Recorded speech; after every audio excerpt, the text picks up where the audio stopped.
Good evening, members. It's just gone 6:30. There is a licensing review going on at the moment, and one or two members are going to be occupied in that, and they'll be late to this meeting. That's certainly Councillor Mrs. Tucker. But I'm going to press on and just cover the emergency procedures, get some admin done. No fire alarms. We do not have any visitors in the room tonight, and I'm assuming that all members and officers are aware of the fire regulations from this room. The webcast is on and working. Could I ask everybody to put their mobile phones on either silent, vibrate, or not to disturb us during the meeting? Thank you. Apologies for absence and substitutions. I have 3 substitutions before we go any further. And for tonight only, Councillor Tate resigns, Councillor Sherlock comes in his place, Councillor Musson resigns, Councillor Frost in his place, and Councillor Miss Bean will be replaced in due course by Councillor Tucker. Any others to comment on tonight? Replacements, absentees? Thank you. Any declarations of interest? Councillor Miss James.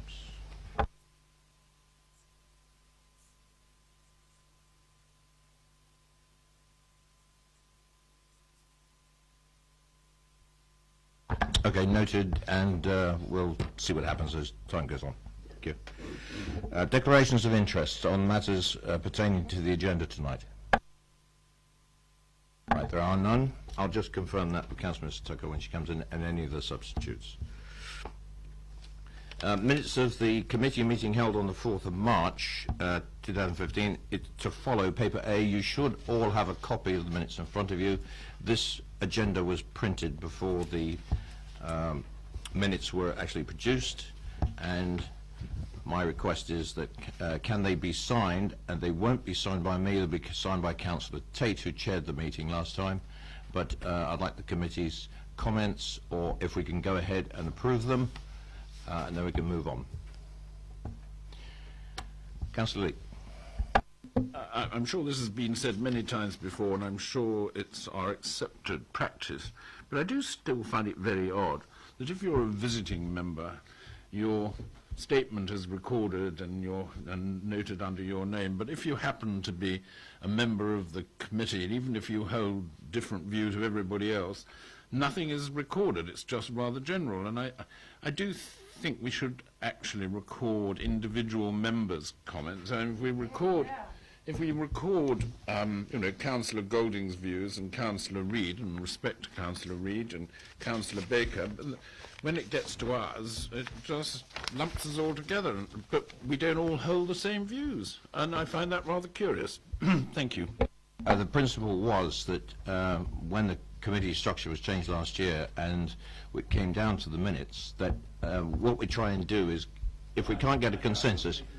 Okay, there's your statement. I believe you reviewed some comments that you did make in the draft minutes with committee services. Are you content with the paper as it is now written? That was the previous meeting, Chairman.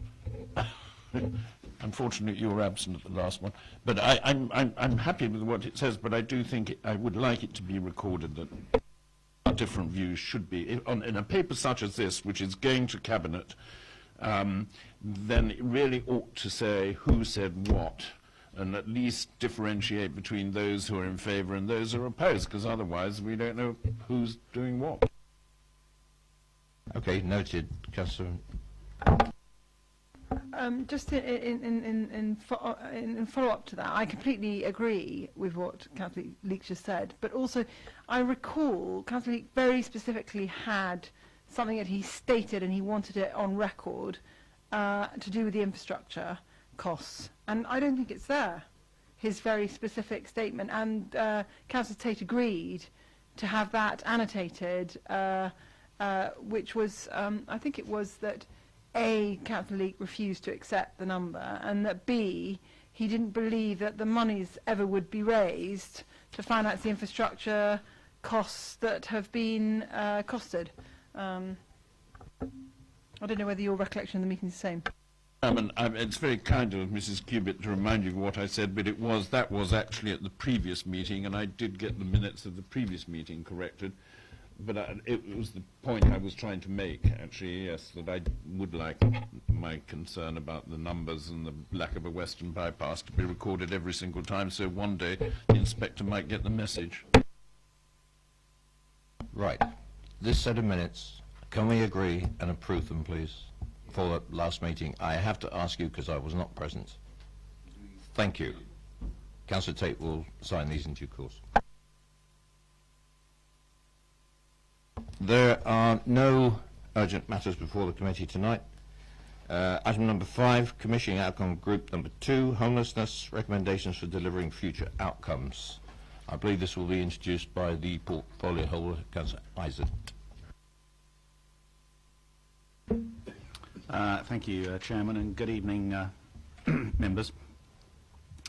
I'm pleased to report to the committee, jointly with my colleague, Councillor Reid, portfolio holder for Housing and Regeneration, on the outputs to date of the commissioning outcome group, COG2, which was tasked with examining the objective of, and I quote, what could the council be doing itself and with its partners to prevent and manage homelessness, including the use of bed and breakfast, close quotes. Addressing homelessness is a key priority for this administration, and this COG is to be congratulated on coming forward with intelligent ideas to improve service delivery by this council. Also, and very importantly, it has proposed practical measures to enable people to help themselves to access advice and services better, and what should be a key objective of preventing finding themselves at risk of homelessness at all. First, on behalf of Councillor Reid and myself, I'd like to thank all those who contributed to this work between March and December of last year on an area of social and housing policy of real importance to the borough. Contributors representing a good cross-section of the experts in this field, including the Citizens Advice Bureaus for Basingstoke and Tadley, Sentinel, Sovereign, U-Trust, Chapter 1, Camrose, Hampshire Probation Trust, Basingstoke Voluntary Services, Basingstoke Young People's Services, and Northants Clinical Commissioning Group all participated. So a big thank you to those partners drawn from the housing, voluntary and charitable sectors who work so professionally with officers to share experiences, knowledge, to generate analysis and ideas, and then to develop these to the stage they are now as policy initiatives for review by this committee. COG participants' feedback to Councillor Reid and myself at the engagement session on the 27th of February this year was that the process followed best practice in being transparent and showed that as a council we had considered other people's working practices and enabled everyone to have input by attending or via email. Attention needs to be drawn to the fact that the work of this COG has coincided with the announcements from Hampshire County Council on withdrawal of their Supporting People programme, which has been critical in helping to deal with our statutory housing duties towards the homeless and vulnerable people. Statutory responsibilities that in many instances will fall on this council to meet. Final decisions by county are due to be made in June to take effect in April next year. This could result in a reduction of between £500,000 to £800,000 per annum for this borough. In response, Councillor Reid, fully recognising the significant consequences for these vulnerable members of our community, has, with assistance from a map and officers, been examining their likely impact and developing ideas, priorities and alternative delivery models suitable for the needs of borough residents. A comprehensive and coordinated strategic review of what our priorities as a council should be in the future and over the long term in providing services and what will be financially affordable is now required. It is planned to report to Cabinet and this committee in September and October of this year on this major piece of work. Clearly, in the context of this significant change of support and funding from Hampshire County Council, the outcomes of this COG should not be viewed separately, and in particular, the two new services proposed by the COG, educational training and temporary accommodation, should be aligned with responses to the loss of supporting people provision once this has been confirmed. The Head of Commissioning, Lisa Kirkman, can answer any questions the committee has over the process of COG 2 and how it has differed and represented an improvement on COG 1. Tracy Cole and the commissioning strategy team are also here to assist councillors tonight. At the idea generation stage, session C, 128 ideas had emerged. For our residents, these sought to make practical and some self-help improvements covering awareness and use of education and support services, enabling people to solve problems, helping people to be more skilled and confident to deal with their problems, assisting people to better manage their finances, helping people to better access and sustain a tenancy.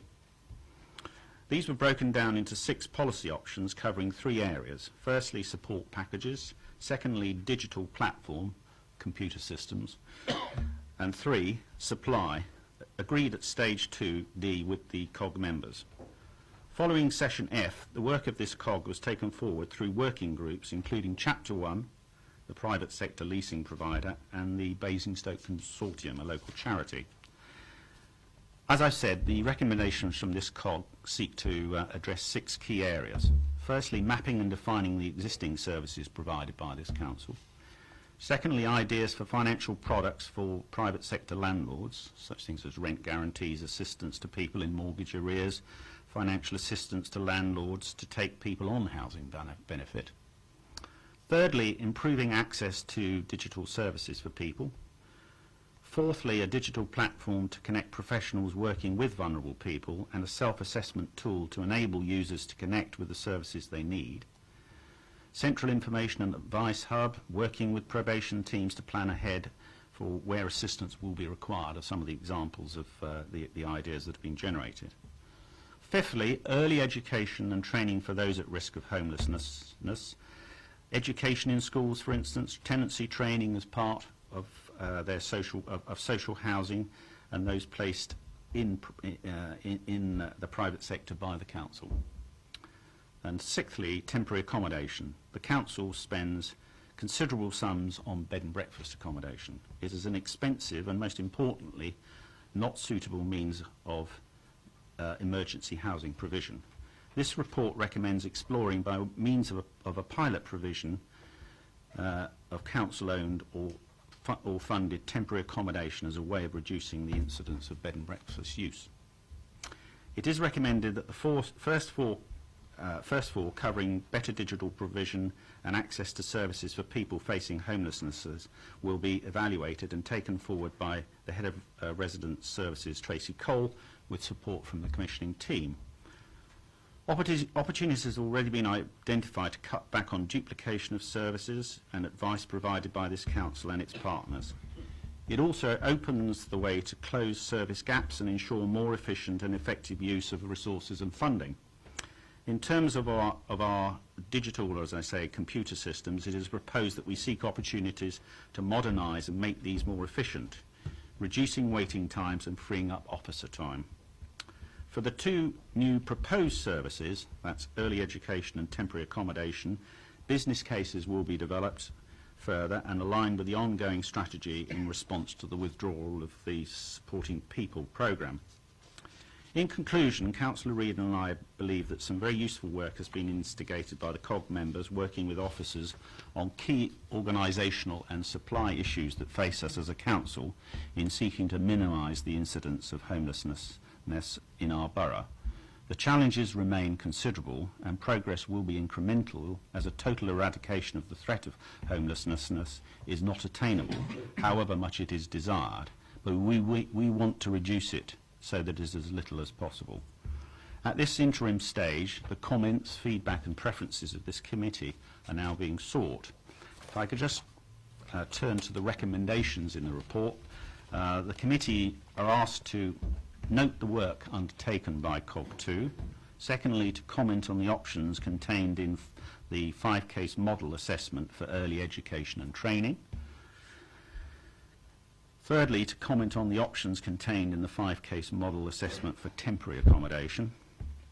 And fourthly, to note the work on the digital transformation project outlined in section 13 that will be taken forward in line with the existing corporate programme, excluding exploration of a case management system which will be taken forward by the Head of Residence Services. And that concludes my opening remarks. Thank you, Councillor Isaac. Councillor Reid. Thank you, Chair. I'll be very brief because Councillor Isaac has been very thorough in his introduction. So, very quickly, I just would like to thank commissioning officers and commend the work that they've put into this. That work has been endorsed by partners and stakeholders throughout the process. I'd also like to commend the work of our housing department as well. That too has been endorsed by stakeholders and partners through the COG process. And add my personal thanks. Since becoming portfolio holder in June, I've been constantly impressed by the very high level of commitment and expertise demonstrated by our housing department. It's comforting, although not surprising, I think, that having gone through this fairly deep scrutiny of housing services, the COG report has found no magic bullet, which I think is probably what we would have all expected, because clearly homelessness and housing is hugely complicated. In a way that's comforting, but in a way it would have been very nice to have found a very quick solution, but clearly that isn't how it works. However, there are some good proposals coming forward here, which I'll be very interested to hear your comments on. And as Councillor Isaac said, we do need to just bear in mind, of course, that we have to look at those alongside the work that goes on constantly in housing, the work that's going on with the ESPs at the moment, which has seen a reduction in bed and breakfast figures in the last quarter, I think, and also the work that is ongoing on supporting people and the implications of the supporting people funding cuts. And I think I'll leave it there. Thank you, Chair. Thank you very much. We only have this commissioning outcome work on the agenda tonight, and it makes life a lot easier to structure the meeting this evening. We're going to, obviously that's the bulk of our work. We also have the work programme, and there's been a couple of amendments to the drafts that we've had recently. I'm going to take, under the recommendations that Councillor Isaac's just run through, I'm going to insert one more thing. That series of 4 sub-paragraphs. Note the work undertaken by COG2. We're going to start with that. Then there'll be a presentation. Mark Thorpe will give us a presentation outlining the work of the COG and highlighting various parts. It will cover the subjects and the topics under the following 3 headings. And what he will do is give the presentation, then as we cover 2, 3 and 4, he'll have the appropriate slides or area of slides up on the screen so we can refer to them during our deliberations. And so it helps us to remind us all, I think, about what we're covering as we go through. Okay?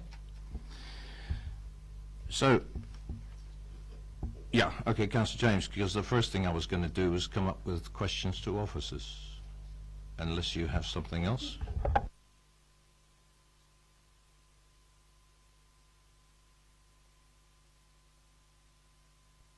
In the body of the report, yes. If you could ask the questions under, as we go through here. Pardon? Under the 5-case model, for instance, if you have questions on that particular 5-case model, and that would be appropriate to ask. If you've got general questions under note the work undertaken by COG2, yes, of course, you can ask the officers. And that's where I was going to start. Okay. Officers, are you ready for any questions? Right. Councillor Mrs. James, if you want to start. Questions to officers, please. Yes. Then we'll come on to the comments. Definitely. I thought that's a question on page 9 of 114, please. 5.32. Councils currently spend substantial sums in bed and breakfast accommodation on further financial and reputational risks. That's a strange thing to say. I wonder if it's explain the reputational risk. It's sort of language about it.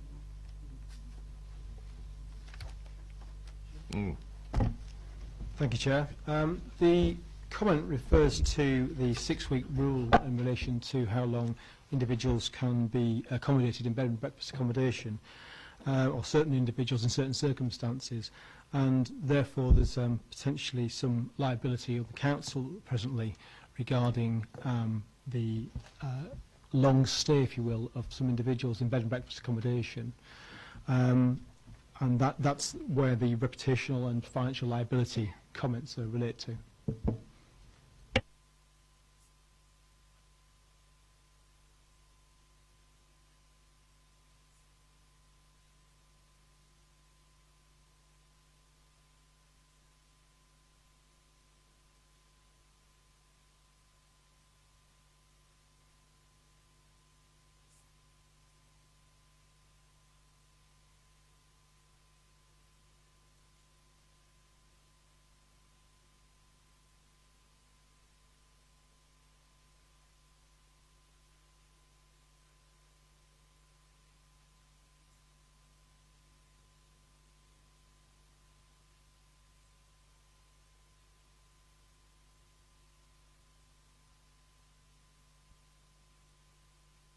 Yeah, just there are actual guidelines in relation to that. It's not obviously something that the council has specific control over. It's the fact that there is guidance on the use of bed and breakfast, what circumstances it's appropriate for, and for how long those individuals should stay in there. It's obviously an emergency response, so it should be used in an emergency response, and there are some implications from that for the council and liability directly related to that, hence the use of the language to be very, very specific about it.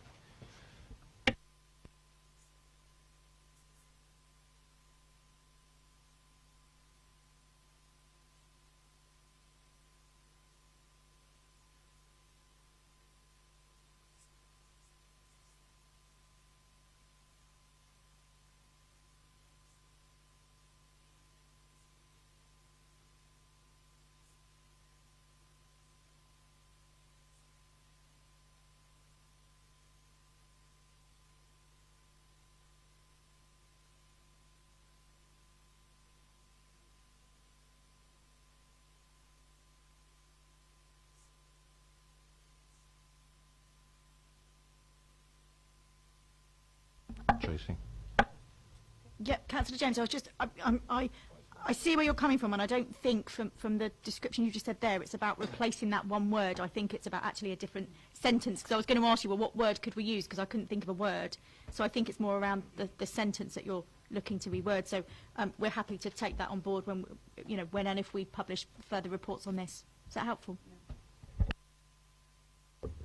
And just as a point of reassurance, operationally what you're saying is exactly what happens. B&B is always the last resort. We minimise it where we can, but unfortunately if there's nowhere to move people onto, they stay longer than we would like them to, and of course it has implications well beyond the reputational ones. Any more questions generally before we move on to the other topics? Yes, Councillor Stewart. I thought somebody else was. I would just like to ask for general question in relation to there's reference to the costs of the 986,400, which is page 6 of 8 pages of the report, page 9 of 114 on the whole paper, showing a breakdown between staffing costs of £723,700. So I'd like to ask, currently, how many staff do we have in the housing team?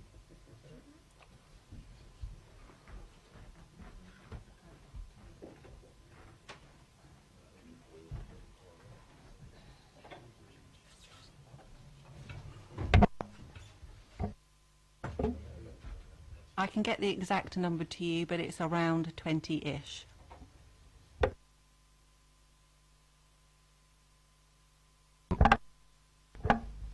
I understand we've got a microphone problem down the bottom there. Are you quite happy to share? Does that one work? That one works. Are we picking that up? Is that?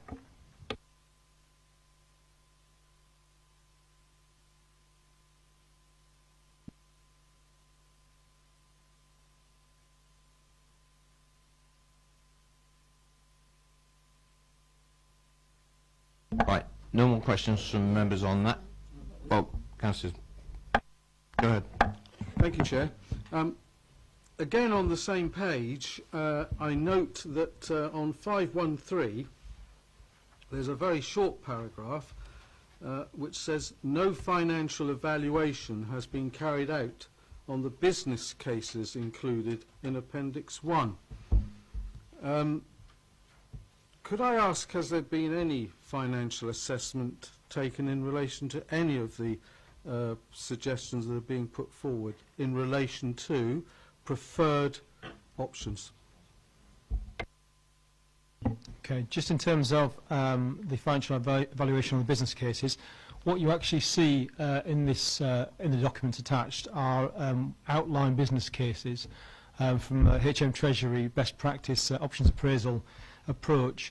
The idea is that they provide very high level options to allow some scope, if you like, to be narrowed down on how a business model is developed.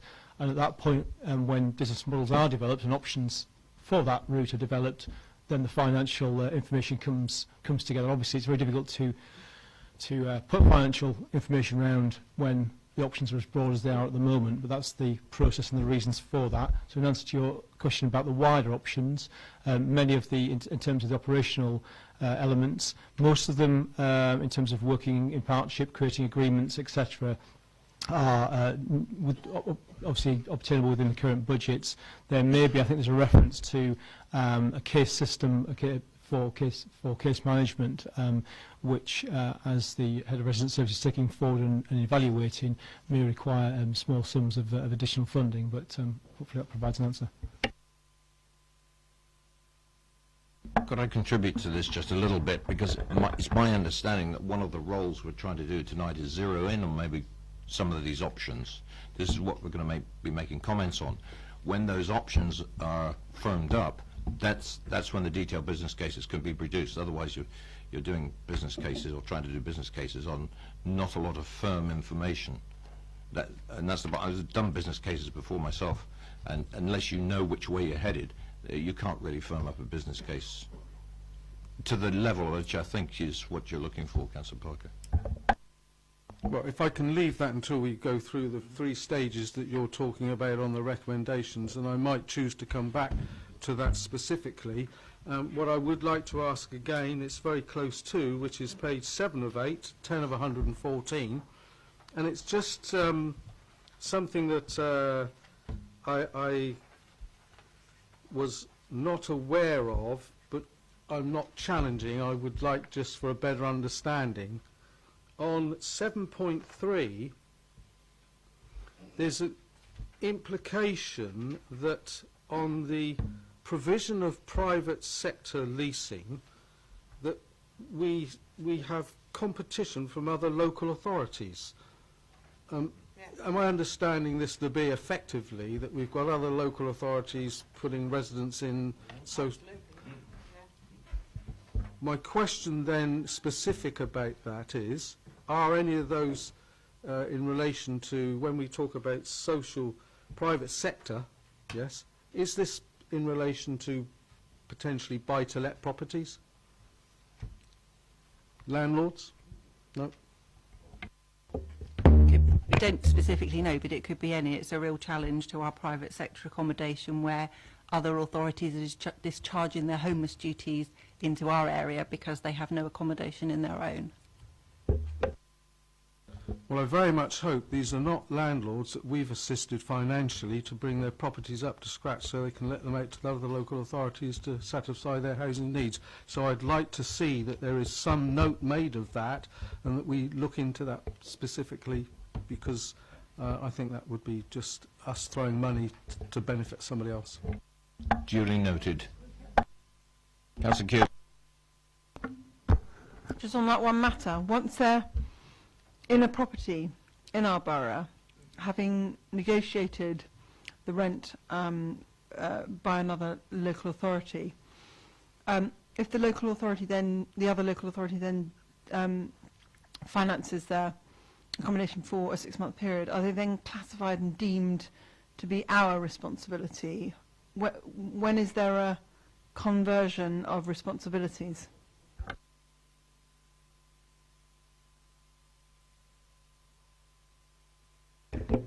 under the Localism Act, that was when discharging to private rent came in under the government's Localism Act. Up until that point, it wasn't, no local authority could discharge into private rent unless the applicant wanted it.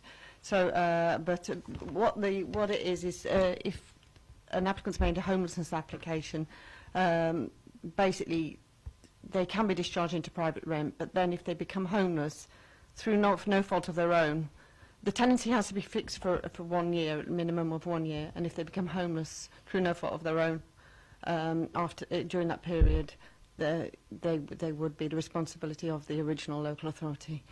But after that 1 year, not necessarily. I think it's 1 year. It might be 2 years, but there is a period. But that's, the Tory government, well, the coalition government's legislation that has brought that in. So. Carolyn's absolutely right. The key is settled accommodation. When you make a judgment as to where their local connection sits, it has to relate back to their last settled accommodation. So if they hadn't been deemed to be settled here, you'd refer back to the referring local authority into the area. So the settled definition, what is the settled definition? Not temporary. What is the definition of temporary?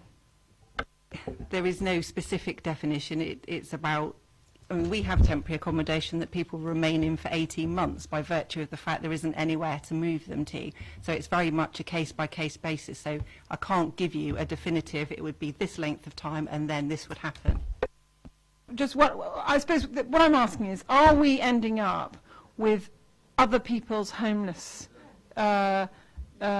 families as a result of them putting their homeless families into our borough and then us inheriting these homeless families?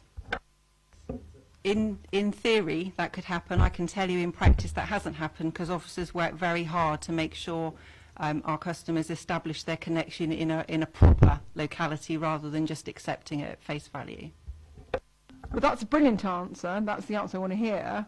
And by the way, the paper's really superb. Why are the councillors this side of the table saying no, they are being shifted into our borough? Are they experiencing something different from what you're saying? Sorry, just to clarify, I'm not saying they're not coming into the borough. What I'm saying is we're not allowing other authorities to discharge their duties and wash their hands of that situation into our borough. We can't stop them coming in, but we can work very hard when the issue presents at our door to make sure it isn't our problem.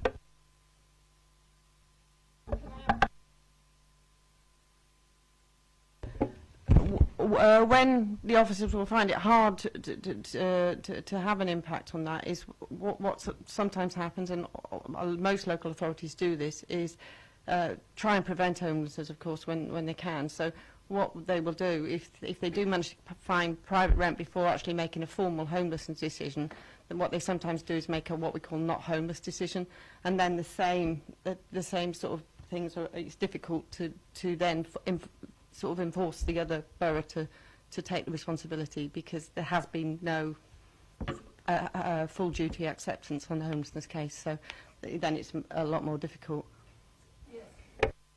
I think we're getting away from questions to officers. It's becoming an exchange of information, which is very valuable. But I've got people waiting for their own questions. Are you satisfied, Councillor Cubitt, about this business of adjacent? But it's not adjacent authorities. It doesn't state adjacent. So, and it touched on something that I've asked a number of times, and what Councillor Woolridge has absolutely answered is that there is a grey area in which we can end up with other people's homeless people, even if there is this bulk that Tracy's saying we're sorting out and we're on top of. But there's obviously another route in which is that they come in not being defined as homeless, and therefore you can't revert back to whence they came. But as long as the council is committed to ensuring that we're not being used as a dumping ground, and as long as we're on top of it, that sounds excellent, and I'm content. There's somebody ahead of you, Councillor Parker. Okay, I think as a comment from myself, I'll bet every local authority in the country is the same as you.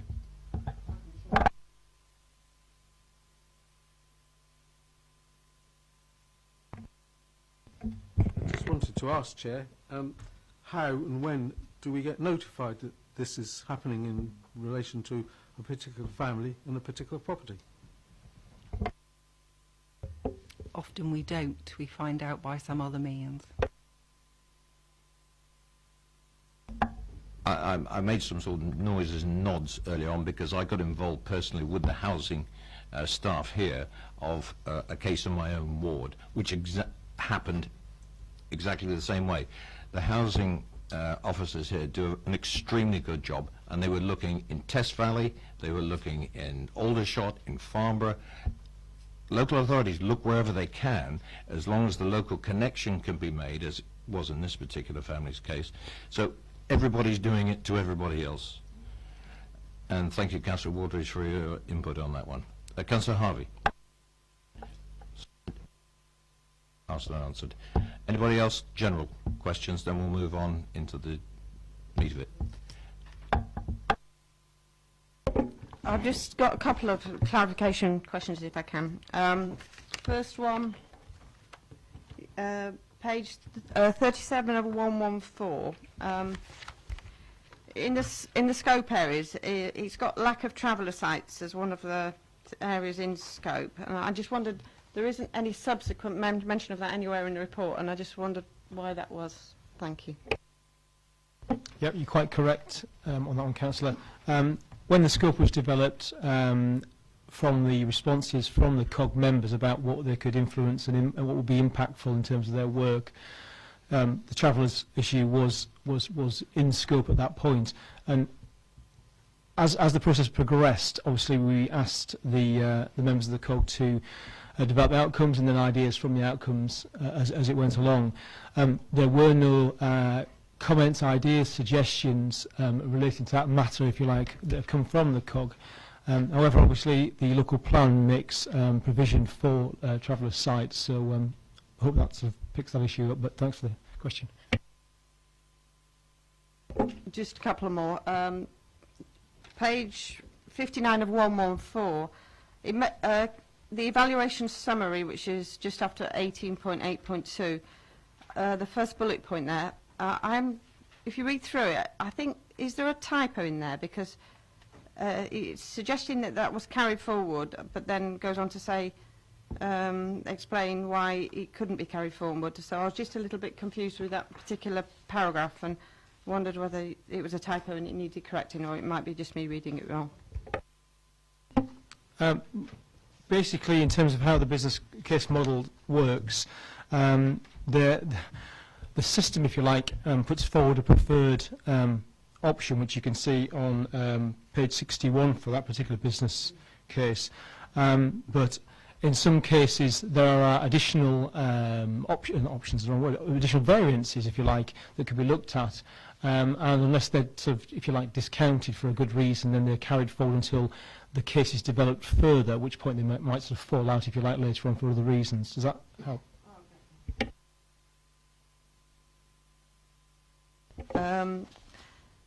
I sort of concur with Anneli over there about how excellent the report is, really analytical and lots of good information.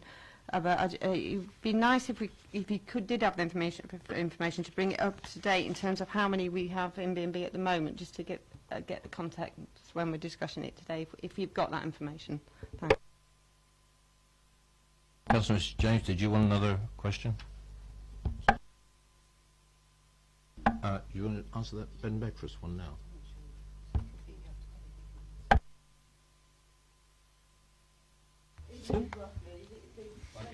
The trend is actually downward for the last 2 quarters, but I can circulate you the actual figures if that would be helpful.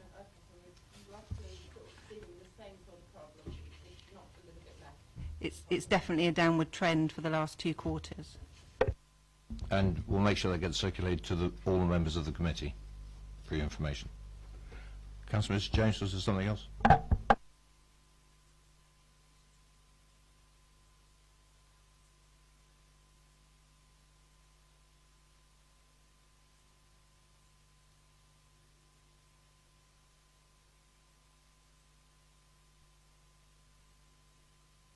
Oh, sorry. Wrong one.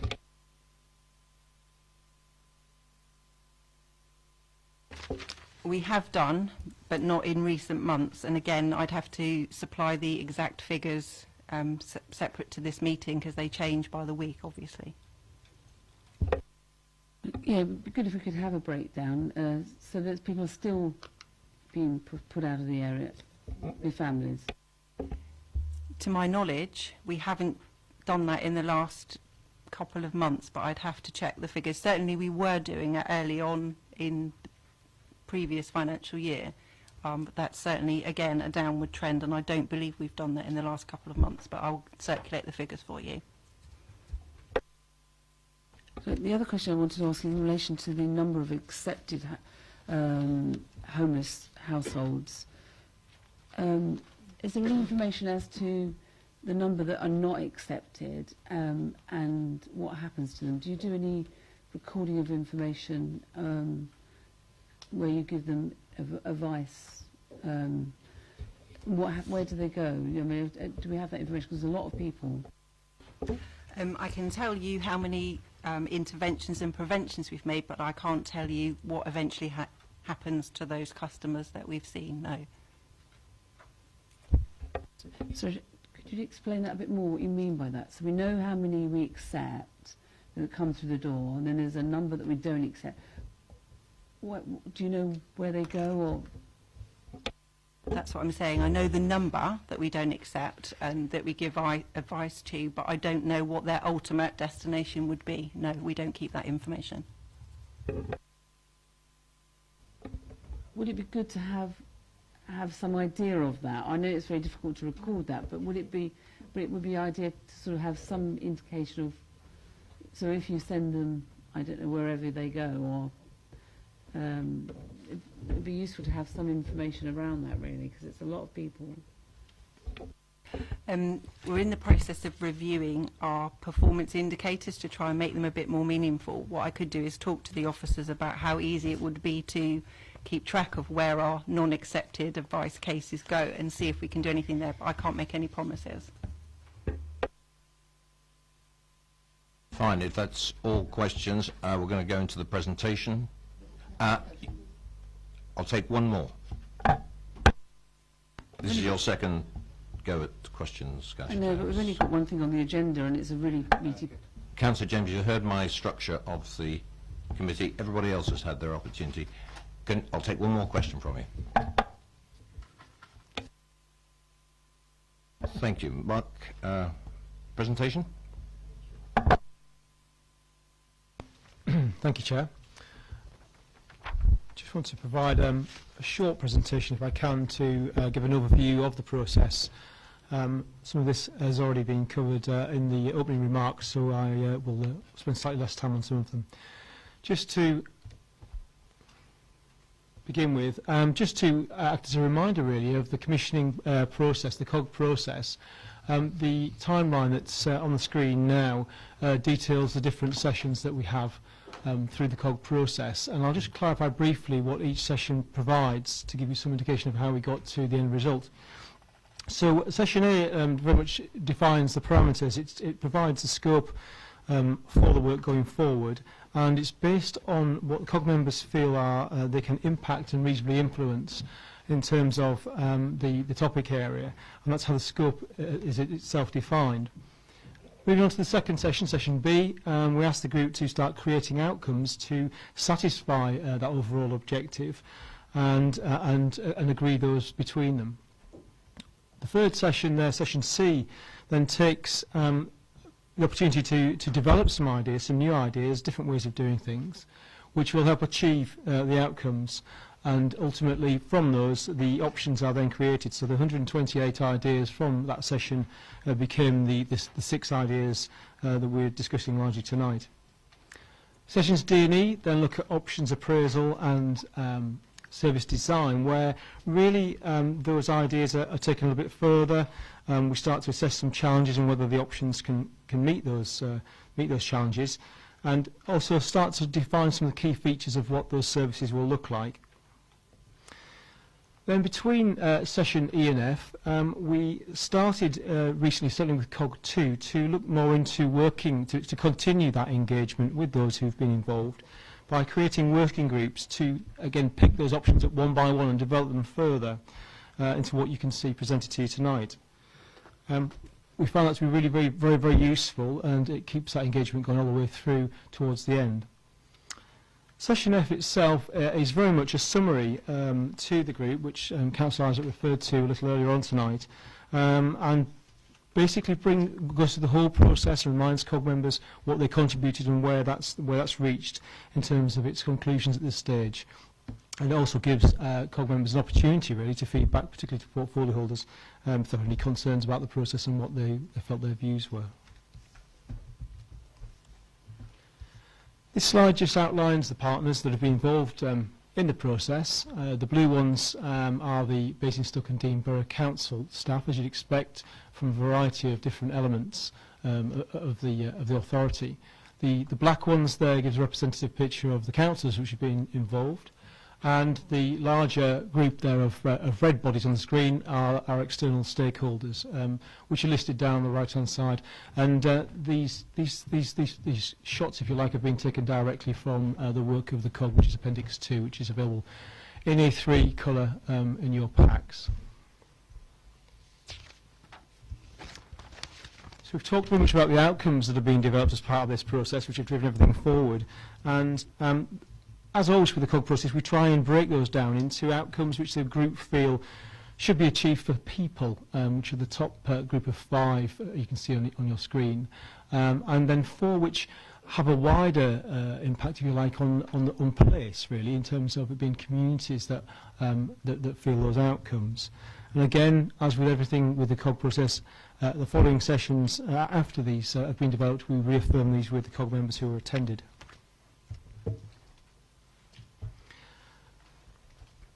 Councillor Isaac gave quite a reasonable amount of detail earlier in his opening remarks about the operational enhancements that make up 4 of the ideas that the COG brought up, which are the process mapping for housing support services that was undertaken, a digital platform in terms of the council's general approach to gaining residents to use different methods of access to information at the council, and in particular a new case management system, which we've already talked about for the housing demand team.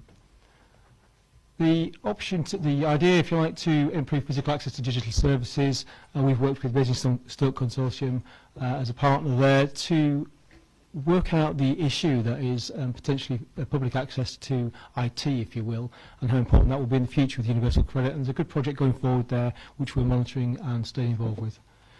Financial products for the private sector landlords is another key area, and Councillor Isaac touched on that briefly earlier with rent bond schemes and the private sector leasing. So that brings on to the 2 options, which we really would like some feedback this evening, which were outlined as business cases and looking to take forward as full business cases over the coming months, which are early education, training and temporary accommodation. So taking the early education and training option. As we've said, these have been developed following a best practice guidance from HM Treasury, which is an options appraisal for taking this work forward. And it really makes a case for the option progressing forward the work that you have in front of you tonight. Provide some choices for how the option could be developed with enough analysis, we feel, to give members an ability to give preferences on how that work gets taken forward. And that will therefore inform the work that officers and partners develop with the business cases, and limits the time wasted on areas that obviously members don't have support for. In terms of the actual early education and training model itself, it aims to bring together local interested parties to develop a joint programme of training and education, really, to concentrate on residents sustaining their tenancies and better understanding their financial situation to avoid homelessness in the future. The preferred approach that the business model itself produces, which is in Appendix 7, highlights that a good way to go forward would be through as a partnership, and we've had comments from partners, a wide range of partners in support of that approach, to use a variety of providers itself for the actual delivery of the training, monitor this and deliver it through a pilot to ensure there's some success first before it gets progressed any further. The option was developed by our team, the Commission Strategy team, and we tested that externally with a variety of COG members who've given us some feedback to focus, if you like, how that work goes forward, along with the comments from yourselves tonight.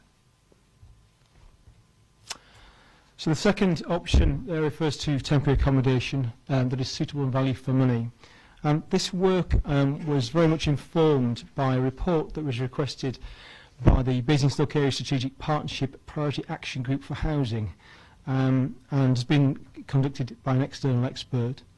And the work that picks up the increasing homelessness, that there is no real easy access scheme that's generically available for households and as an alternative to bed and breakfast. And whilst the use of the existing satisfactory properties is very positive, there are long lead-in times there which has an effect on its use for homelessness itself.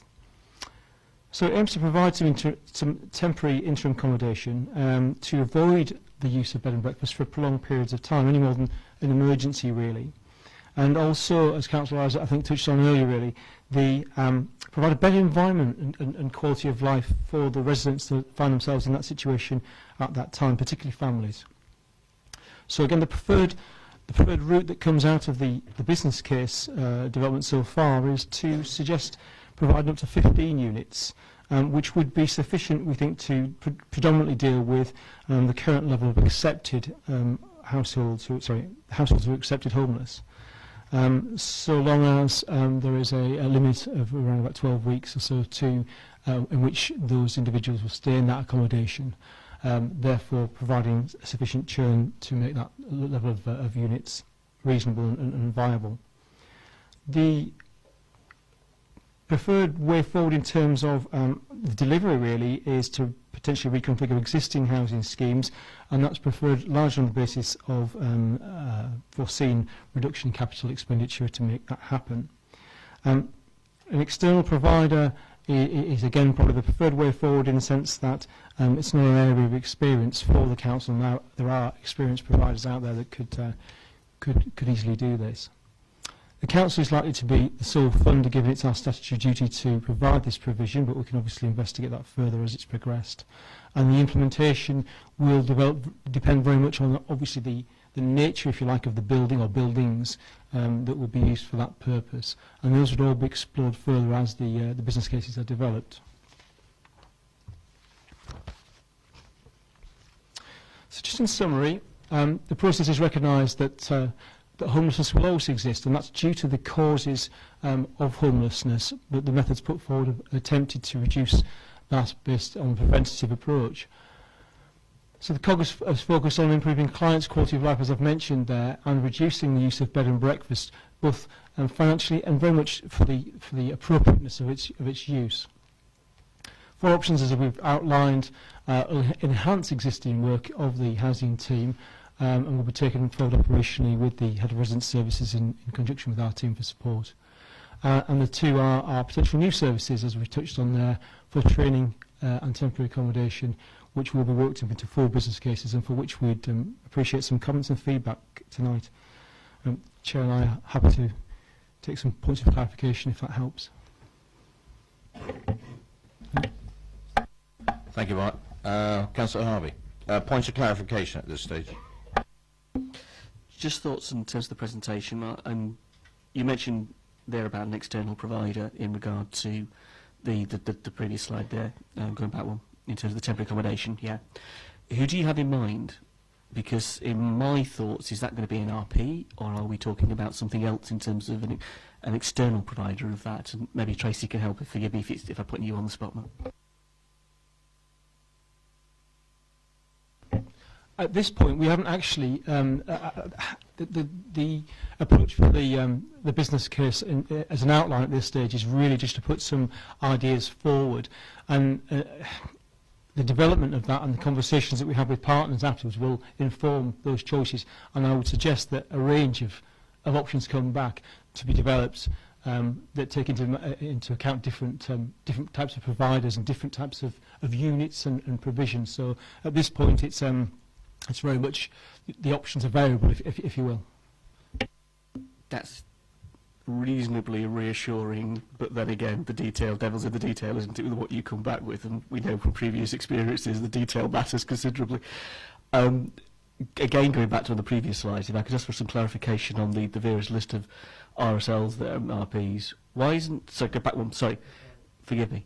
No, the other way, sorry. I don't want more. Cheers. Where's Sentinel on that list? Why aren't Sentinel endorsing? Or are they simply just been missed off? I think we have had feedback from all providers in terms of, in fact, we definitely had feedback from Sentinel. I think it was quite late in the day that we got some feedback from Sentinel. I'll try and find the I think it was a phone call discussion with them. There was some lack of clarity about who was liaising with us in terms of the role of the COG and how it's gone forward.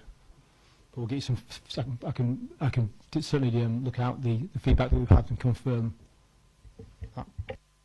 Okay, forgive me. So we've got this is one of our biggest the RPs in the borough, and we're saying there was a bit of a liaison issue with the COG. I mean, see Terry, if you thought have you got some more? Why is that the case? I mean, I was surprised at that if it's Sentinel. I thought Sentinel were at the COG, and I'm sure they were at the final session, and they gave feedback at the final session, so they were certainly there. So is that an omission as to the reason why? Because you've got Sovereign up there, and you've got First Point, so on, but is it just the fact that Sentinel obviously are not in that list? Again, without checking, I couldn't confirm, but yeah, absolutely, as Councillor Reid has said, Sentinel was certainly there at the feedback session that we had on the 27th of February, I think it was. Okay, so could you just give us a written response when appropriate that they do endorse what you're saying there? I think that would be helpful. Thank you. Any more questions to Mark? Okay. Right. The way we're going to play it then is comments now, and this is comments from the committee to the officers contained in the 5-case model assessment for early education and the life skills. It's on page 39 of Appendix 1, which I believe is page 51 of 114. Page 39 of Appendix 1, is it 51 of 114, I believe? 50 of 114.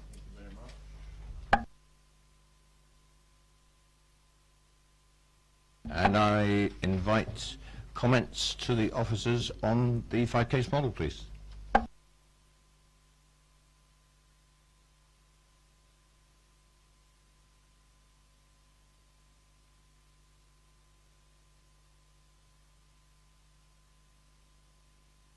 Councillor Harvey, kick us off. Well, just to reiterate what we said previously, the reason I'm struggling with this is because it is so high level.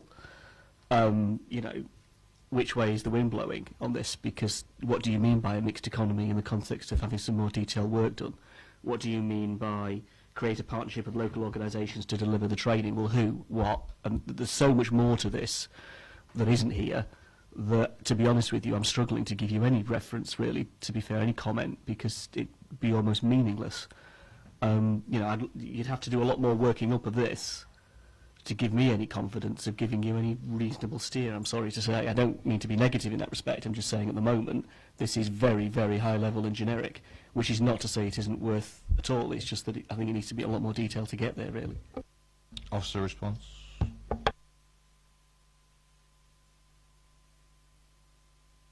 I'd like the officers to comment on that, because it's a question really of the level of detail that's in the report. Briefly. It's just that whilst I hear what Councillor Harvey's saying, and he's absolutely right, it's very high level, I think we can have a meaningful debate as a committee as to whether we are prepared to, in principle, support the preferred way forward that the officers and the cabinet members are suggesting in terms of signalling that we're happy with creating a partnership of local organisations to deliver the training, as opposed to us setting up in-house training. I mean, that is a fundamental difference between the two options. So whilst I hear what Councillor Harvey's saying, I think we can have that debate. Do we believe that we, the council, could run a successful training system, or do we, the committee, believe that actually it's smarter for us to have a partnership of local organisations who are probably better at running training systems than us to go forward?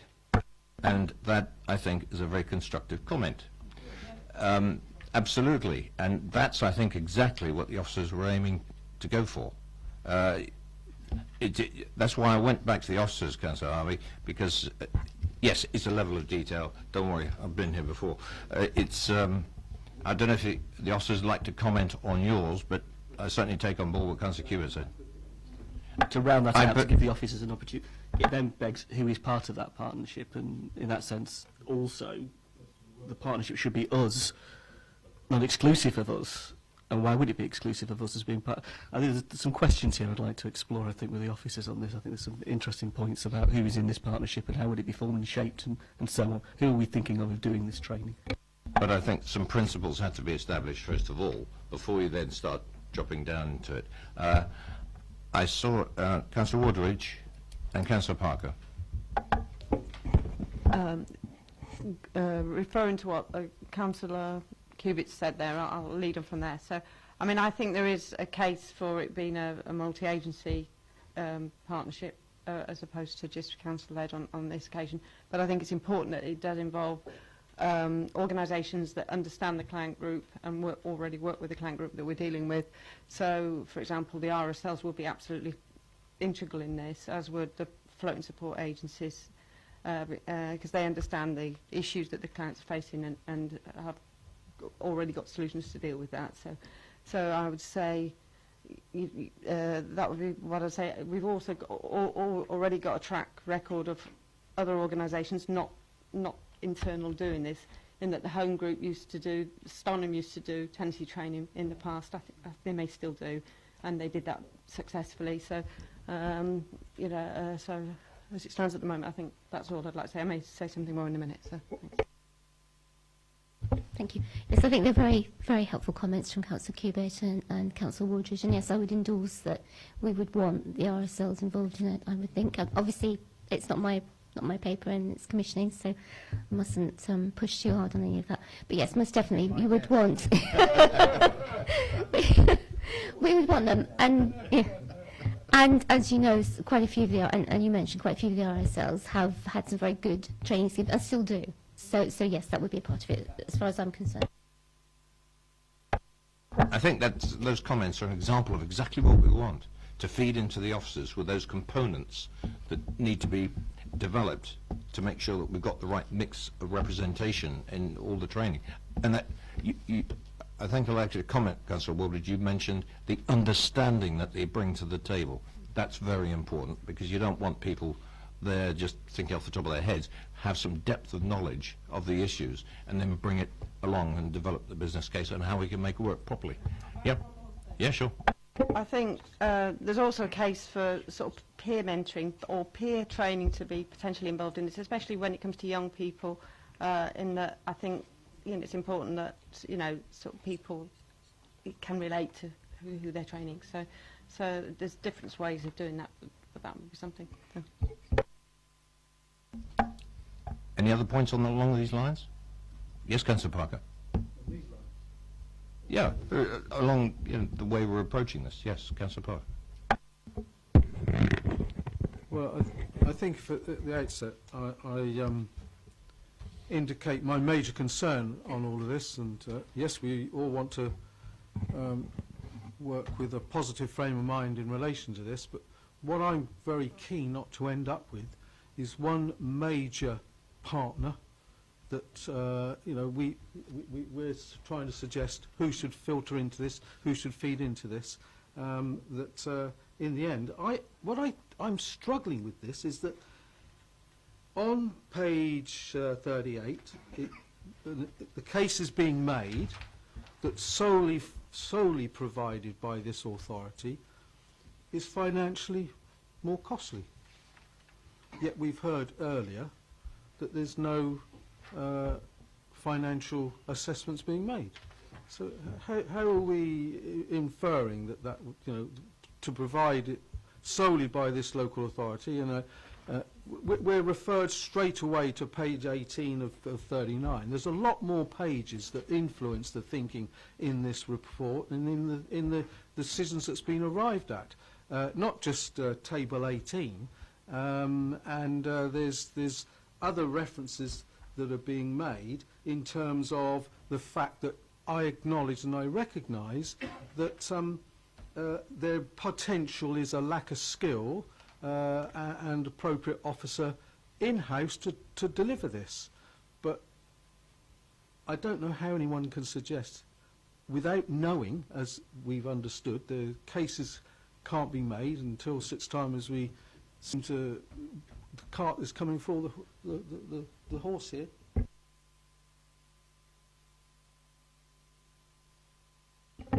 Yep, thank you, Councillor. Just the question I was trying to pick up at the start of what you were saying, Councillor Parker, was about is it the reference at 1710? Yes. That in terms of solely council funded and the table. We've suggested in the table that in terms of the funding that the sort of preferred, the business case has said the preferred route is to share the cost of that training amongst partners, because obviously everyone benefits, the council benefits in terms of hopefully a reduced number of homeless individuals to support. The RSLs obviously benefit from individuals gaining broader knowledge from that training and have a positive effect on their tenancies and such like. So as the benefits, if you like, are appreciated and fall upon many partners, so should the financial cost of providing the training. That was the ethics of doing that. But that's as simple as I'm explaining it now. There's not a pounds and pence there. It's just quite simple. If you share the cost amongst partners, obviously it costs less than fronting the whole cost yourself. It was as simple as that because it's an outline business case. Does that answer your question? Sorry. Yes, I accept what you're saying, and that's fine. Chair, are we going down these different headings on table 18 or the 5, and will I comment on the next one when you, or do we do? Are you asking us to do it now? I have a problem. I ask you to do it now Yeah, because okay. it's not rigid. Well, If the kind of comments are fairly general and apply to a lot of them. Well, if we're talking about, again, it's the same service delivery. So we have the function, we have the how, the who, and capacity, and so forth. Under service delivery, we're showing here the mixed economy, again, which I don't have any objection to, but local, on local voluntary and community sector led, there's only one point difference in this in terms of the assessment. If you go into the detail in the report, we're highlighting a preferred model, but when we look into the supporting information, where local voluntary and community sector led, which I know is being identified as can be carried forward, but not yet being shown as the preferred option. So I don't know how that happens. How do they then get carried forward? And do they then become involved? Is there some system? There are voluntary organisations that are community-led services that I think could assist in this, and I'd like to see involved. I think we should be supporting our local voluntary organisations, particularly if we're talking in terms of funding is going to be crucial, and there's going to be no doubt funding provided. Okay, just to clarify that, the who, the service delivery, goes through the various aspects there. The process brings out a mixed economy as the preferred choice, which relates back to the full business case in Appendix 7. You'll notice that the CF next to the local voluntary and community sector-led points, and the same for the external commercial providers. So that means carried forward. That just basically means that although the system has sort of identified one option, which is the mixed economy, the other two versions haven't been sort of discounted, if you will. As the business cases are developed, they will still be looked at unless they're discounted for other reasons when the detail comes out. Does that make sense? Secondly, just to totally clarify what we mean by mixed economy, because I think we might be on actually the same wavelength, that mixed economy includes the local voluntary community sector, it includes potentially an external commercial provider, and it includes in-house. And when we say in-house here, of course, we mean across the partnership staff, so that might be council, RSLs, etc., etc. So what we're actually saying is everyone can be involved in that because we have different experiences. So hopefully that clarifies. Well, thank you. If that's then clarifying that under mixed economy, there could have been a heading that included local voluntary, because they seem to have been assessed separately, because they've got their own column and they've got their own weighting, as it were, or pointing. They've got their own points system. So if I am assured here tonight that mixed economy preferred, which is showing brackets 11, can and is likely to incorporate support to our local voluntary sector to have a role in this, then I don't have a problem with that. Yep, that's correct. Just to clarify that, all three of the alternative options, if you just the in-house staff is existing, commercial provider obviously, and voluntary sector with the three choices, if you like, and the preferred option brings all those together. So just to confirm, you're right there. Councillor Cubitt. Has it been answered for you? Well, no, I was just going to clarify a couple of things, but it's okay. Councillor Wooldridge. I've just got one more thing or clarifying and just put forward, if I may. What I'm a little bit confused about is this just for people coming through the training, just for people coming through as homeless, or is it going to be people who are already, for example, in tenancies and maybe struggling? Because I think it's important it's the latter and not just those who are coming through as homeless, if you see what I mean. So I would think the latter, but it's not clear in here. So, and I would like to put forward the comment that I think it should be both. Thank you. And there's lots of nods from my left-hand side here, so definitely that will be brought on board.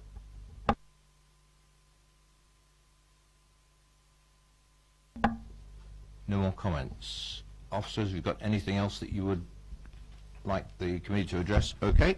Are you happy that we've recorded those comments? Stephen? Yes, Okay. I'll do a quick resume. Have you got some bullet points? Are you going to move down to the... Yeah, I'm going to move on to number 2. Yeah. Okay. No, number 3, I beg your pardon. Comment on the options contained in the 5-case model assessment for temporary accommodation. It's on page 50 of Appendix 1, which is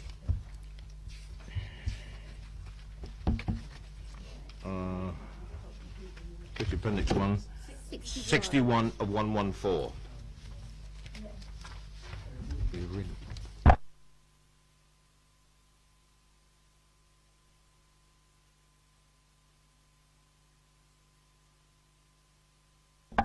Sorry, Ted, did you say you were going to just do a summary of the last... No, I'll do that at the end. Right at the end? Oh. Yeah, right at the end. Then I'll go through 2, 3 and 4, and Stefan here is keeping some very good notes.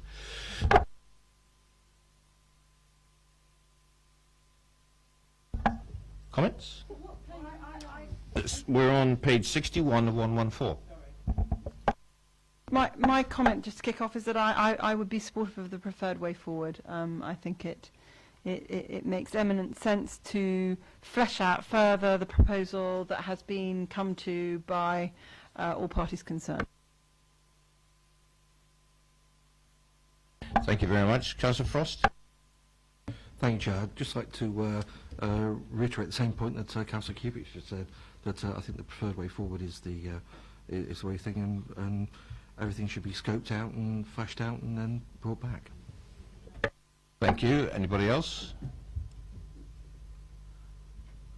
Dare I say it, looks like the officers got this about right.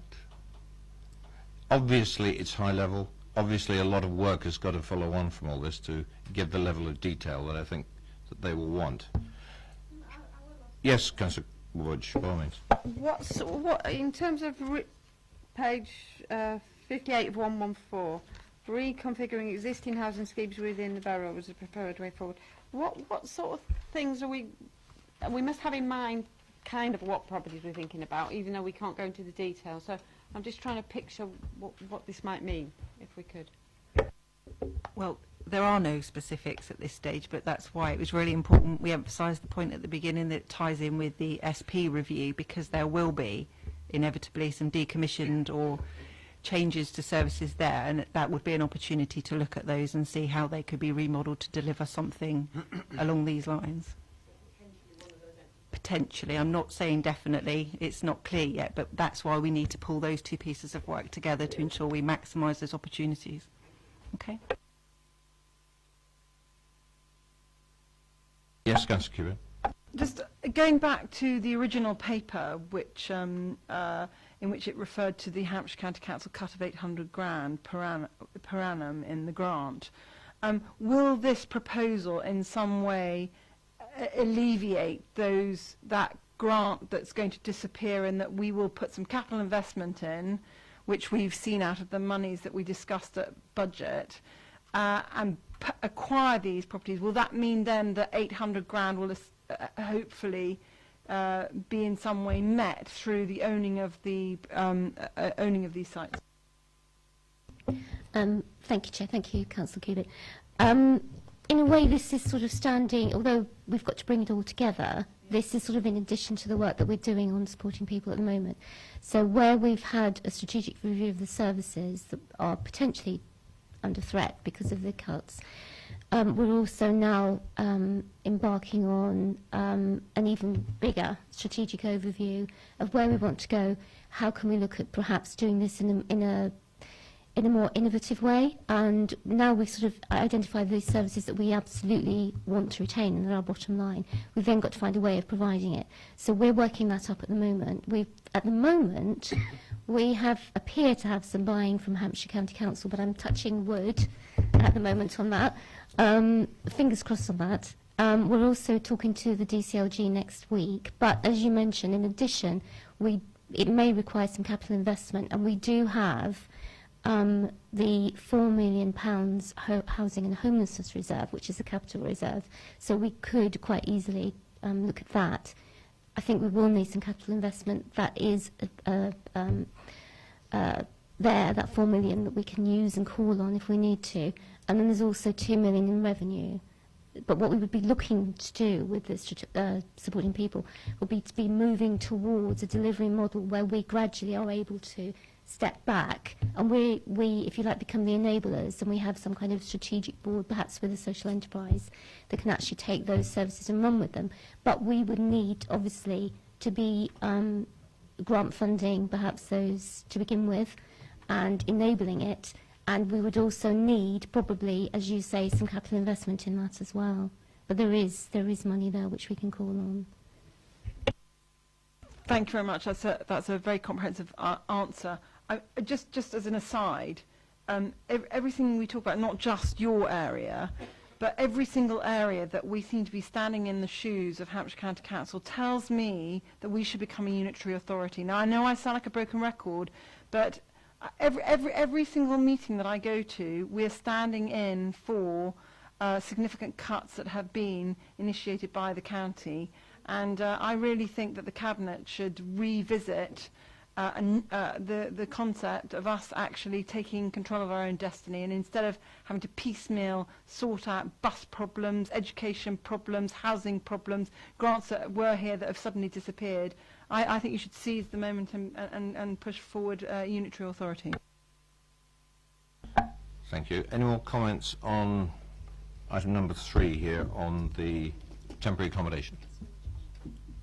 I mean, I would pretty much endorse it, to be honest. I think, it has, I would say it has to be solely funded by the council, as it's been commented. It's a statutory function, and it's important the council has nomination rights to whatever the accommodation is. So it would make sense. So yeah, and as is explained here, it's the other agencies, presumably RSLs, have got the expertise as opposed to the council at the moment. It would be nice in the long run that our council did have those skills, but at the moment they haven't, and because this is such a pressing issue, we have to go with what we got. So yes, I would say we would have to be RSLs. So thanks. That's just about it.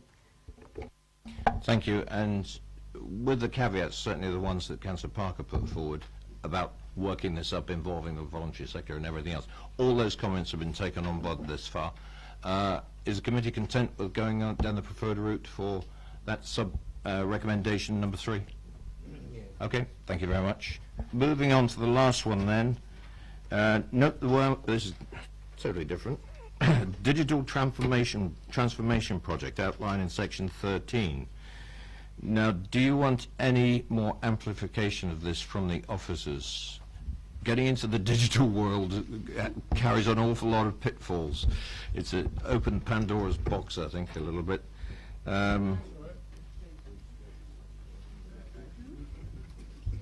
Section... I won't mention universal credit if you don't, Chair. You're on. I actually sent an email back to communications this afternoon because they were referring to the Black Dam roundabout. You can only find it on Twitter, and I don't twit.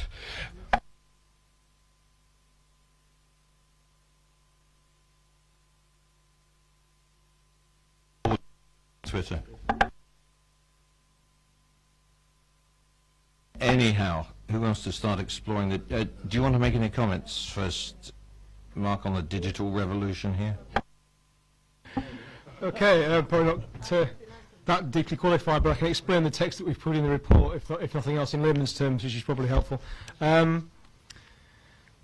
What section 13 in the main DFO report tries to explain, as far as I understand it, is that the council is very much looking at channel shift. It's trying to provide its information to residents in different ways, and predominantly there's quite a big push on digital services, making things available online, etc., to make it easier for residents to access services. So that's the sort of digital transformational journey, I think, is it's far too many acronyms. In terms of the actual recommendation, it partly also refers to the case management system that we'll be looking to provide through the head of resident services, if that's deemed viable and helpful for staff to relieve some pressure for the housing demand team in terms of their day-to-day work. The elements, if you like, for those who are interested in terms of what the case management system could do, are listed at 13.4. There's 9 of them there, and I suppose if I was to boil them down, it's very much about having some automated process whereby residents' details are held in a case-by-case basis, and categorization is used just to speed that information up, and it aligns itself, if you like, with some of the points that came out of the business process mapping exercise, whereby we're trying to minimise the involvement of staff, if you will, with customers at the front desk, so asking the same questions by different officers over and over again, and capturing that information and making it more readily available. That's probably as technical as I can get. Right, I'm going to kick off with a couple of questions on my own here, because in another forum we're tripping over this whole business about data and the personal data of people. You know, we're talking about the context here of people who are very vulnerable. The personal contact, I think, is absolutely vital. This is a comment from me formally into the process, and we should not lose sight of that, because they want the reassurance. You don't get reassurance off a screen, and especially people with, say, young families, or with all the other issues that come and baggage that comes along with you in that particular situation. They need reassurance, a friendly face and a friendly word to actually help them on their journey. Yes, to record information, but there has to be a very delicate balance between the two here, because the digital side of it should be an aid to the personal contact that people have. It's not a replacement. Absolutely. Thank you, Councillor Cubitt. But I'll leave that one, as I think is my number one comment, over to you. Find it out between you. Chair, it might be helpful just to clarify that I think the digital platform is about that choice. So, yeah, we're not saying that there's no face-to-face contact. It is about having that choice to be able to do things online, to be able to make payments online. I think also 13.4, which Mark referred to earlier, is also saying it's about a case management system that helps the housing officers to manage the flow of information. At the moment, there can be things that are inputted manually 2 or 3 times, and this will negate the need to do that. It will be done once, and then it can be populated throughout a system. The system will also give alerts, so if there was a statutory deadline coming up, that would remind the case officer that they would need to look at that person's file. So there's certainly a lot more around what the housing officers can use with the case management system than there is just about that customer interface, if that helps. Much better explained than I could have probably done. But just in terms of the element, this is important, and as Lisa's outlined there, that actually provides, or is aiming to provide housing officers with more time for that face-to-face contact. That's the ambition, if you like, of the case management system. In terms of the wider digital transformational element, there are several housing systems, if you like, online that individuals can use, and it's about joining some of those up so that if an individual, for example, goes into housing options online, which takes a whole range of information from that individual and gives them some answers about their options, that it makes sure that links to other systems in the council so that we don't have to ask for the information over and over again. We can verify it with them when they come in, that housing officer might have to do, but we don't have to keep on repeat taking that information again, so it's efficiencies of time, really. Okay, Councillor Parker, in a sec, I just want to finish off this side of it. I admire your ambition. Do you know how many systems have failed like this? It's high risk. It's legion of what's gone wrong. And yes, I know where you're going, and I hope it succeeds. My only, this is a concern stroke comment, when you say they can pay electronically. Again, we're talking about a community who may not have the ability or the equipment to actually pay this electronically. Again, we've got to account for everybody in this and not just go down, and the choice has got to be embedded in this right at the very beginning. Councillor Parker first, followed by Councillor Hewitt. Well, it's interesting to hear that comment, Chair. First of all, let me say I totally support your first point that you made. When we talk about the ability to pay in different ways, there is no doubt a move here at this local authority to move completely over to electronic payment, and that is something that not everybody can work with. If you are not allowed to have a bank account, you can't deal with some of these things electronically. And I think that's got to be borne in mind. But no doubt about it, in the individual cases that I've been involved in, one of the major frustrations of our clients in that area is I've told them, if I haven't told them once all my details, I've told them half a dozen times. And again, this is a need for an understanding of their frustration. They're not people that necessarily have everything to hand, and sometimes they don't even have access to the information because it's stored in somebody's garage whilst they're currently rendered homeless. So I support the direction, but with a considerable reservation in relation to data protection, and we've had some very embarrassing circumstances already at this local authority. Yeah, I will add my endorsement of that as well. Yes, Lisa. From the data protection, we're very aware what information we would be data controller on, what information we can share with what partners, and on what terms of agreement. So absolutely that has to be categorically clear, and that's something that will be taken into account with moving forward with any digital platform. Councillor Parker. Councillor Hewitt. Okay. No, just very, very quickly, just to make it clear, there would be no question of disenfranchising people by saying that they wouldn't be able to have access, because the only access was digitally to any kind of information, or indeed payment. That just wouldn't happen. In fact, the paper covers that quite nicely, because it refers to the charities that will support those more vulnerable in our communities who are outside the digital platform at the moment. The only thing that I was wondering is, have we got an off-the-shelf product that we're planning to buy already? Have we got ideas on costs? Is it mentioned in here? I don't remember seeing it. Councillor Cubitt, because it will be linking up some of our existing systems, it's probably going to be something bespoke that our IT system will work on in terms of trying to link those, but it might be one of those. We've done this in legal services where we've tried to join up one and ended up having to purchase something that lied above all of it. So, I mean, we're getting really technical, so I don't think anyone would want to.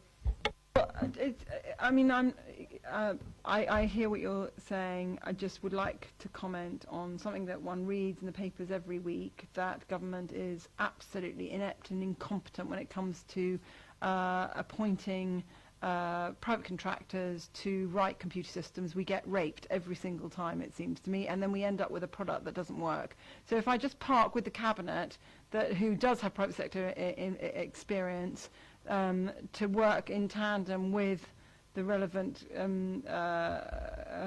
departments to make sure that we don't get screwed by some company that ends up with a product that doesn't do what it's supposed to do, and we get a camel instead of a cow.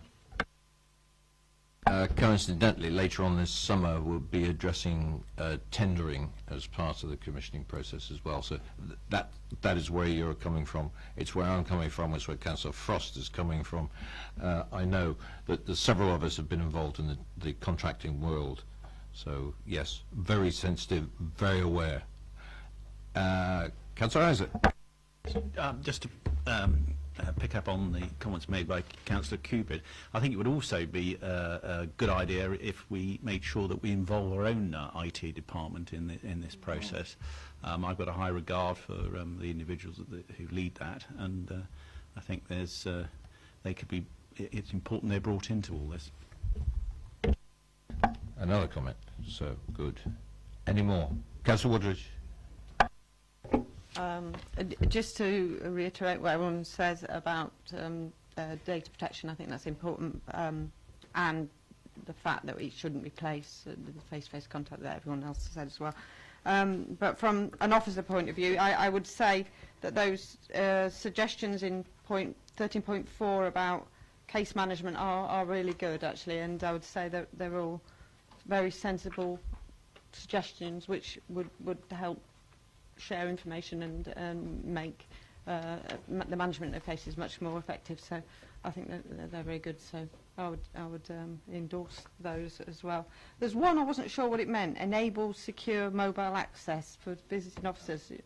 So if you could explain that one, thanks. 2 points really, just to reassure Councillor Isaac that it's actually our IT department that's leading on this, so don't worry about that. In terms of the point 8 on ensuring secure mobile access for visiting officers, that's in relation to use of tablets. That's housing officers and the like this year, obviously out and about, having the IT to be able to do their job effectively remotely. Anything more on this topic?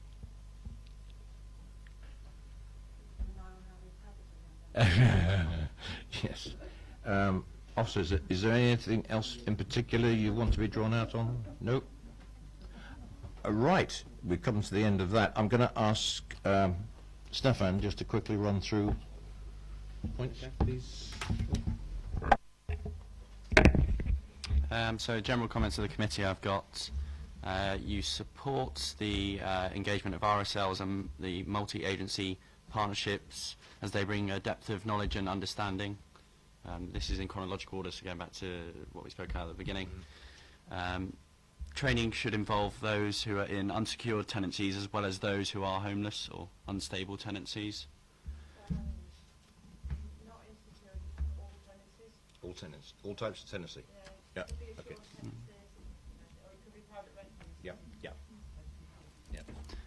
The committee recognised that this is a very high-level analysis, and this will limit commentary.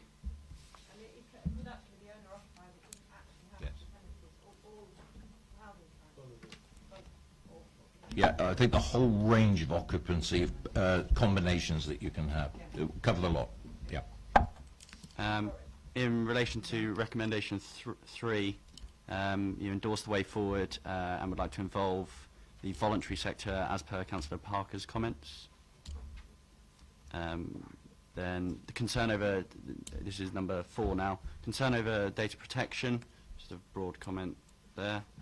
Electronic facilities should only be an aid to the personal service. It should be a choice because not everyone can operate digital systems for various reasons. And then finally, we should be cautious in the contracting of IT management systems. They must be functional and fit for purpose.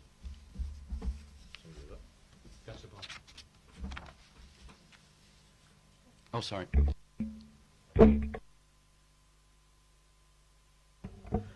I think it's important. I think it's important for purposes of what we were discussing just this last minute that was raised by my colleague to my left, that we are in support of the new management structure that you were talking about. Case management system. I think that's a very positive step forward, and I think you would like that noted. Yes. Right, if there's nothing more on those agenda items, yes? Are you not going to note my request that the Cabinet consider unitary authority, given that we're standing in the Well, shade I'm afraid it's of so outside much the Hampshire County it's Council? outside the agenda. I think it was taken on board by the two Cabinet members that were present. Thank you very much for that. We're going to work on have a look at the work programme. We finished this particular. Thank you very much for these comments, members, because I think that was a very positive session. We'll work on to the work programme.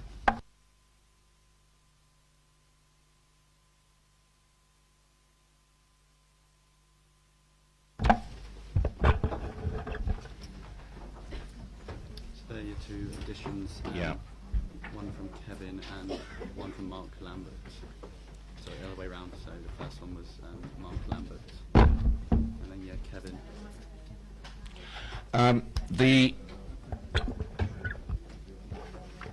Sorry, I'll give you a couple of minutes while we change seats.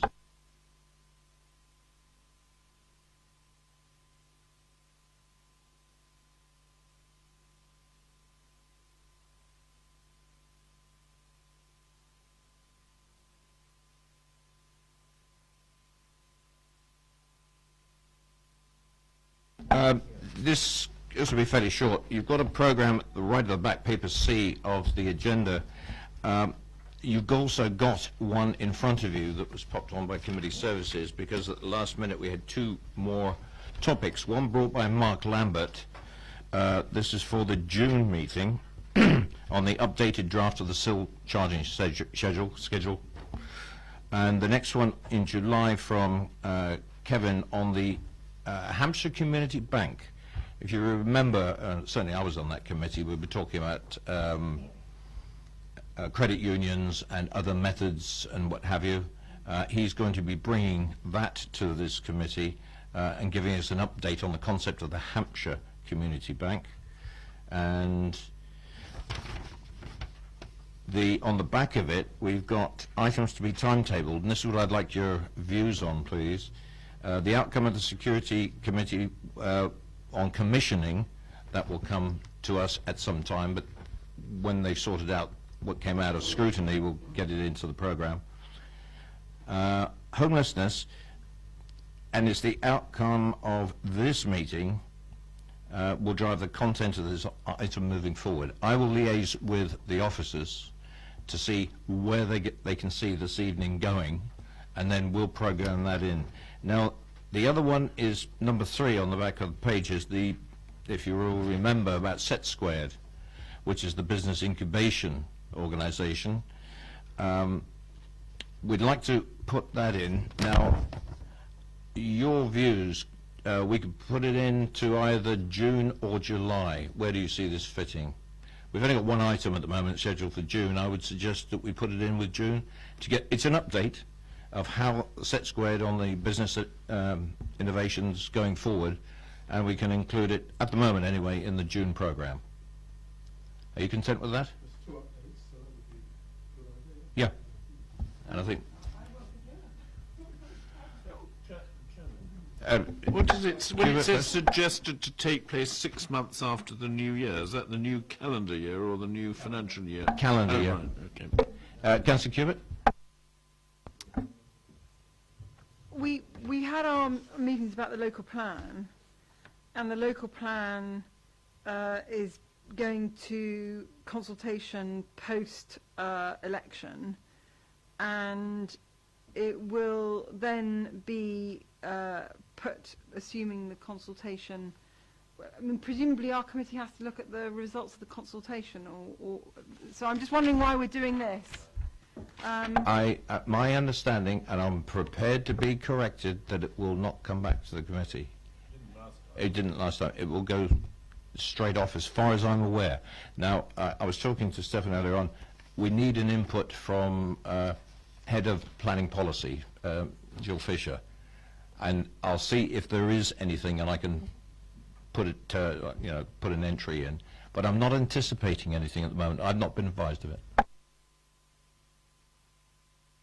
But this will be redrafted. We'll put set squared in June. If there's anything else from planning policy on the local plan, we'll slot it in at the appropriate time. Yes, Councillor Parker. Just that I didn't hear it, Chair. Can I just check? Is the Basingstoke Town Conservation Area likely to progress to the July meeting? Is that? It's down on the paper, but you didn't mention it, and I just wondered if it's still now going to have a bit more slippage. They anticipate that it will be coming to committee in July to go to Cabinet shortly after. That's not 100%, but that's what they're anticipating at the moment. I was only really identifying the additions. The rest of it stays there, yes. That's just you said something about Yeah, and the Basingstoke. Yeah. The only thing that strikes me as very odd is the omission of transport, because we've got a meeting behind closed doors on transport, and we know that there's these big grants that have been granted by the economic fund or whatever to do with Brighton Hill Roundabout. And there's It's the LEP, yeah.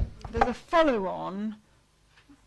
There's more detail gone in by the transport team, and I find it a bit odd that we're not looking at that at all either, because basically the infrastructure, which we've all said is a horror, is probably the single most important thing. And what you're doing, what I fear you're doing, and what I've seen over the years of being a councillor, is you are putting some things that are nice to haves, but there are some have to haves that aren't even on the sheet, that are pretty significant and serious and very important for our constituents. So all I would say is that if you don't have any information on what details being done at the moment that we as a committee are not being seen, I think we should see further developments that have been worked into on infrastructure, be it transport, be it whatever it is.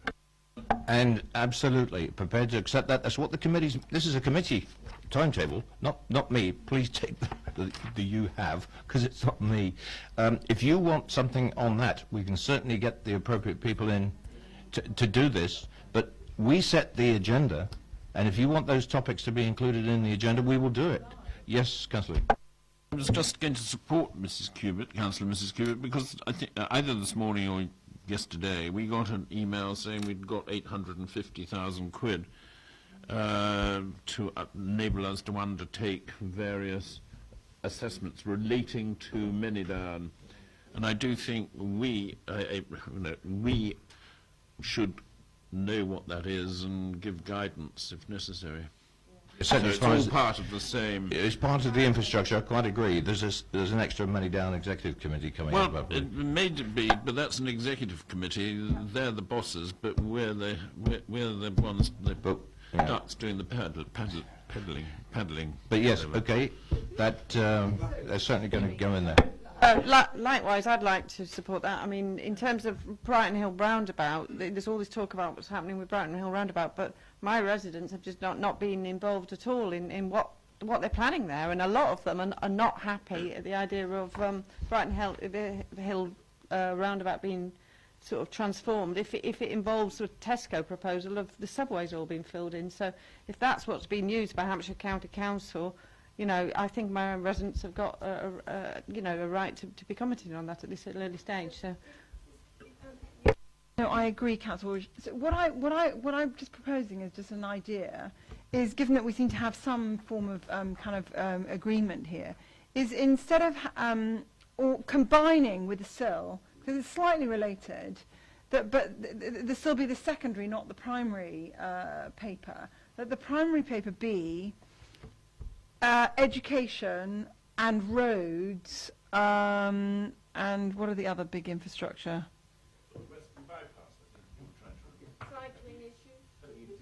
So basically transport and education, how those needs that are going to be there for our residents, are how the plans are developing and evolving on how they're being met.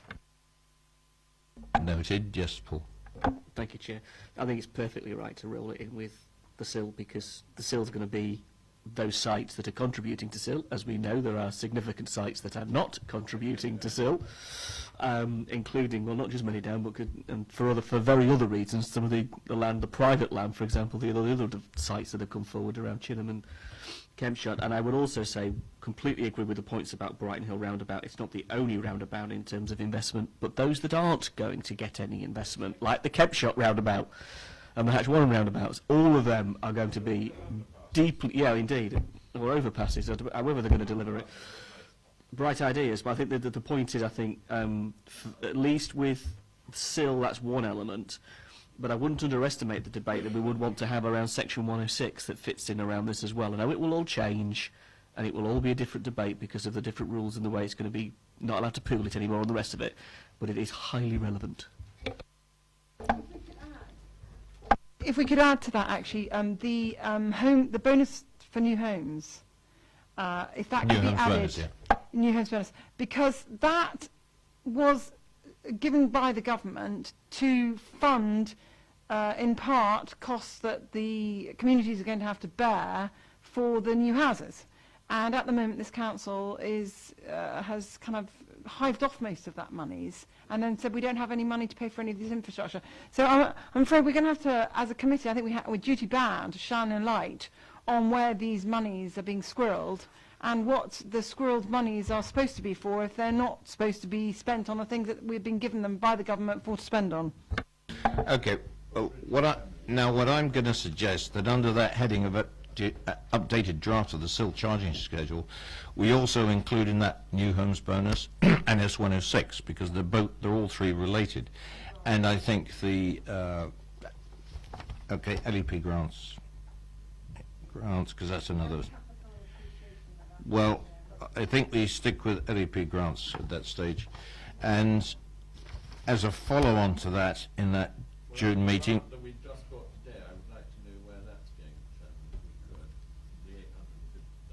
Well, I think that's going to all roll into this. Well, it was specifically for the Western Basingstoke and Moneydown in particular. The following on from that, I think the infrastructure, the whole infrastructure thing, because was it 190 million shortfall, I believe? 190 million shortfall. Yeah. I think we need sort of a refresh on all that, and that will take up the whole of the June meeting. Yep. I think that's great. I also think it's incumbent upon us to diarise this subject so that it doesn't fall off or into the green grass. So it'd be great to have that, and I'm really appreciative of you agreeing with the rest of the committee that it's a debate for us to have.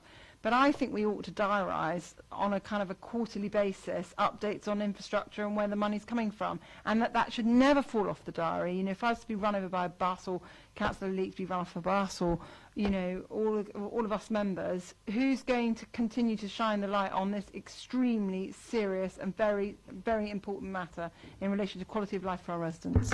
I think if you recall, for the last 6.5 years that I've been on this council, I've thumped that infrastructure drum at every opportunity, so it certainly isn't going to go away. We're never going to reply as a response, do we? Well, I think we've still got to keep knocking on the door, John. Yep. Thank you very much, committee. It's been a very worthwhile evening.